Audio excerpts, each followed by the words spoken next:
একবার ভাবুন কিরকম হবে যদি শীত কখনোই শেষ হয় না, শুধু কাব্যিকভাবে নয়, একদম বাস্তবে। ভাবুন ঘর থেকে বেরোলেই এক পলকের মধ্যে আপনার চোখের পাতা বরফ হয়ে যায়, যেখানে লোহা ছুলেই মনে হয় কেউ আপনার হাতে আগুন ধরিয়ে দিল, যেখানে আপনার শ্বাসও বাতাসে আইস হয়ে উড়ে যায়। এটাই ইয়াকুতিয়া, সাইবেরিয়া, পৃথিবীর সবচেয়ে স্থায়ীভাবে বাসযোগ্য অঞ্চল। এখানে -50°C থেকে -60°C হলো কোনো বিপদ নয়, এটা রোজকার সকাল। এখানে শীত কোনো ঋতু নয়, এটা প্রকৃতির আইন। এখানে গাড়ি এক মুহূর্তের জন্য বন্ধ করা যায় না, নইলে পুরো ইঞ্জিন বরফের মূর্তিতে পরিণত হয়। বাইরে খাবার তুললেই পাথরের মতো শক্ত হয়ে যায়, এমনকি অ্যালকোহল পর্যন্ত জমে যায়। তবু মানুষ হাসে, কাজ করে, বাঁচে এমন এক ভূখণ্ডে যা পৃথিবীর নয়, মনে হয় কোনো এলিয়েন গ্রহের প্রতিকৃতি। আজকের এই ভিডিওতে এই শহর সম্বন্ধে চলুন জেনে নেওয়া যাক। ইয়াকুতিয়া বা সাকা রিপাবলিক পৃথিবীর সবচেয়ে ভয়ঙ্কর ঠান্ডার দেশে শুধু একটি অঞ্চল নয়, বরং এটি এক বরফ নির্মিত জগৎ। এই জায়গাকে বুঝতে হলে প্রথমেই বুঝতে হবে এর অবস্থান, কারণ এর ভৌগোলিক অবস্থানই এর অস্বাভাবিক এবং ভয়াবহ আবহাওয়ার জন্ম দিয়েছে। ইয়াকুতিয়া সাইবেরিয়ার দূর উত্তর পূর্ব অংশ জুড়ে বিস্তৃত, উত্তরে আর্কটিক মহাসাগর, দক্ষিণে মঙ্গোলিয়ার দিক পর্যন্ত। আকারে এটি এতটাই বিশাল যে একাই পুরো ভারতবর্ষের থেকেও বড়, কিন্তু সেখানে বাস করে মাত্র 1 মিলিয়ন মানুষ।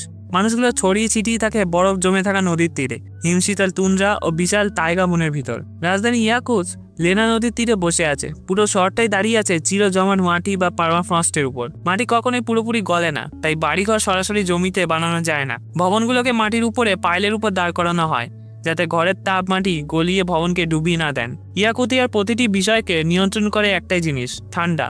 এই ঠান্ডা এমন এক শক্তি যা এখানকার মানুষ, পোশাক, খাবার, রাস্তা, ঘরবাড়ি, নিয়ম সবকিছুই বদলে দিয়েছে। এর জলবায়ু পৃথিবীর সবচেয়ে অদ্ভুত নির্মম জলবায়ুগুলোর একটি। আর্কটিক সার্কেলের কাছাকাছি হওয়া এখানকার প্রবল মেরু হাওয়া কোনো বাধা ছাড়াই সরাসরি নেমে আসে, কারণ এখানে কোনো পর্বতমালা নেই যা এই ঠান্ডা হাওয়াকে আটকাবে।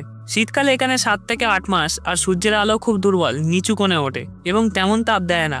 পার্মাফ্রস্ট সূর্যের আলো প্রতিফলিত করে, মাটিকে কখনোই উষ্ণ হতে দেয় না, ফলে ইয়াকুতিয়ার শীত কখনো পুরোপুরি শেষই হয় না। গ্রীষ্মকালে মাটি মাত্র উপরে কয়েক ইঞ্চিতে নরম হয়, ভেতরটা বরফে বন্ধই থেকে যায়। এই চরম পরিবেশই সৃষ্টি করেছে পৃথিবীর ভয়ঙ্করতম তাপমাত্রার রেকর্ড। ইয়াকুৎস্ক শহরে -64°C পর্যন্ত ঠান্ডা নেমে গেছে, যেখানে চোখের পাতা মুহূর্তে বরফ হয়ে যায়, আর শ্বাস নেওয়াটাই যন্ত্রণাদায়ক। কিন্তু এর থেকে ভয়াবহ হলো ওইমিয়াকন, ইয়াকুতিয়ার একটি ছোট গ্রাম। এখানে এই রেকর্ড রয়েছে -71.2°C, পৃথিবীর সবচেয়ে ঠান্ডা জনবসতিপূর্ণ জায়গা। এমন তাপমাত্রায় জল বাতাসে ছুঁড়লে মাঝ আকাশেই বরফ হয়ে যায়, গাড়ির ইঞ্জিন রাতারাতি বরফের ব্লকে পরিণত হয়, আর খোলা ধাতু স্পর্শ করলে সঙ্গে সঙ্গে চামড়া লেগে যায়। এখানে বেঁচে থাকাটাই এক ধরনের প্রতিদিনের যুদ্ধ, মানুষজন পোশাক পরে টিকে থাকার জন্য, সৌন্দর্যের জন্য নয়। ভারী পশমে কোট, রেন্ডিয়ারের চামড়ার বুট, পশম ঢাকা টুপি এবং এর ভেতরে অসংখ্য স্তরের পোশাক। কখনো কখনো 5 থেকে 7 স্তর পোশাক পরেও ঠান্ডা পুরোপুরি আটকানো যায় না। কেউ খোলা আঙুল বা মুখ নিয়ে বাইরে বেরোলে সেকেন্ডের মধ্যে ত্বক জমে যেতে পারে। মুখ নাক ঢেকে রাখতেই হয়, কারণ -50°C তাপমাত্রার বাতাস সরাসরি নিঃশ্বাস নিলে গলা পুড়ে যায়। প্রযুক্তিও এখানে মানুষের মতোই সংগ্রাম করে। মোবাইল ফোন কয়েক মিনিটের মধ্যেই বন্ধ হয়ে যায়, কারণ লিথিয়াম ব্যাটারি ঠান্ডা সহ্য করতে পারে না। ক্যামেরা ব্যবহার করতে হলে হিটিং প্যাড লাগাতে হয় বা ব্যাটারি কাপড়ের মধ্যে লুকিয়ে রাখতে হয়। গাড়ির ইঞ্জিন হলো সবচেয়ে বড় সমস্যা। পুরো শীতকাল গাড়ি বন্ধ রাখা যায় না। রাস্তায় যেগুলো দাঁড়িয়ে থাকে সেগুলো সারাদিন সারা রাত চালু থাকে, কারণ বন্ধ করলে ইঞ্জিন জমে যাবে। পার্কিং জায়গাগুলোতে গরম রাখার জন্য বৈদ্যুতিক হিটার থাকে। বড় ট্রাক বা বাস কখনো কয়েক সপ্তাহ ধরে একটানা চালু থাকে।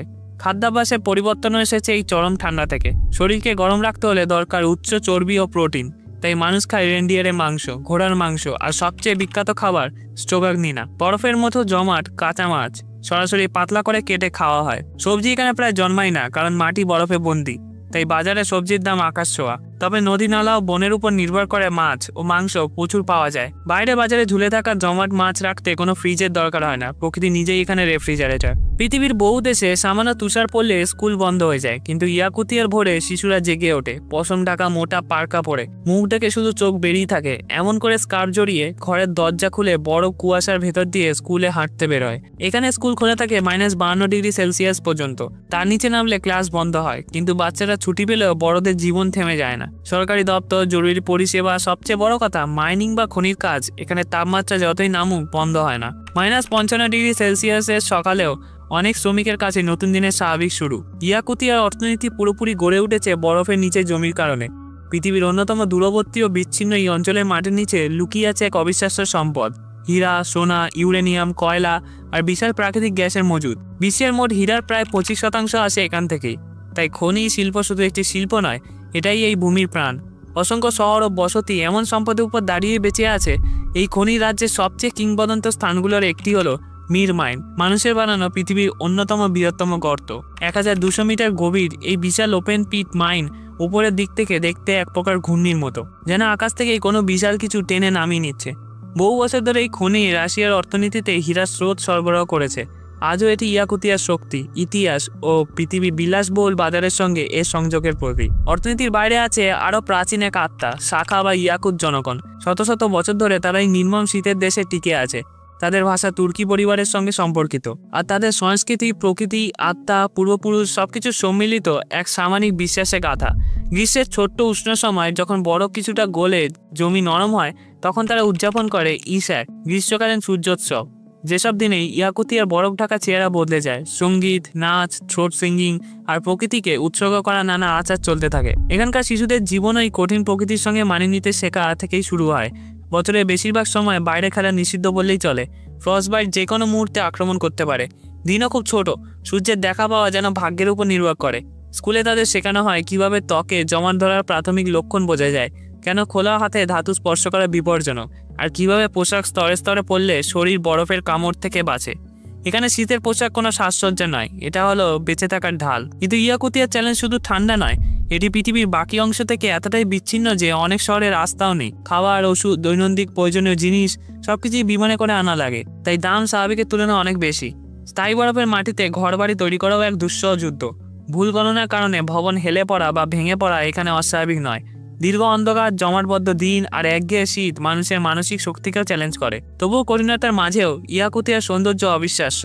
শীতের রাতে পুরো বনভূমি বরফে এমনভাবে ঢেকে যায় যে গাছগুলো যেন কাঁচের ভাস্কর্য। স্বচ্ছ নীল বরফের স্তরগুলো চাঁদের আলোয় হীরের মতো ঝলমল করে। আকাশ জুড়ে নর্দার্ন লাইটস নাচে, সবুজ আর বেগুনি আলোর ঢেউ।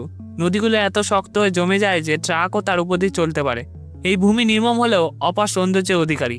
কিন্তু আজ ইয়াকুতিয়ার সবচেয়ে বড় বিপদ বরফ নয়, উষ্ণতা। জলবায়ু পরিবর্তনের কারণে পার্মাফ্রস্ট গলতে শুরু করেছে, সেই সঙ্গে বাড়ছে বাড়িঘর ধসে পড়ার ঘটনা। বিজ্ঞানীরা সতর্ক করছেন, হাজারো বছরের জমাটবদ্ধ মৃত ভাইরাস ও ব্যাকটেরিয়া গলে উঠে মানবজাতির জন্য নতুন হুমকি তৈরি করতে পারে। গ্রীষ্মে বন্যা বাড়ছে, আর শাখা জনগণের ঐতিহ্যবাহী জীবন ছন্দ হারাচ্ছে। তবু সবচেয়ে পৃথিবীর ঠান্ডা এই ভূমির মানুষরা প্রতিদিন আবারও উঠে দাঁড়ায়। এই কঠিন প্রকৃতির সঙ্গে লড়াই করে তারা যে শক্তি দেখায়, তা মানব সহ্যের সীমাকে নতুন করে সংজ্ঞায়িত করে। এই ভিডিওটা কেমন লাগলো অবশ্যই কমেন্টে জানাবেন। এই ভিডিওটা একবার দেখতে পারেন, যেখানে সূর্য ছাড়াই সবাই বেঁচে আছে। খুব তাড়াতাড়ি আসছি আরেকটা ভিডিওর সাথে। ধন্যবাদ।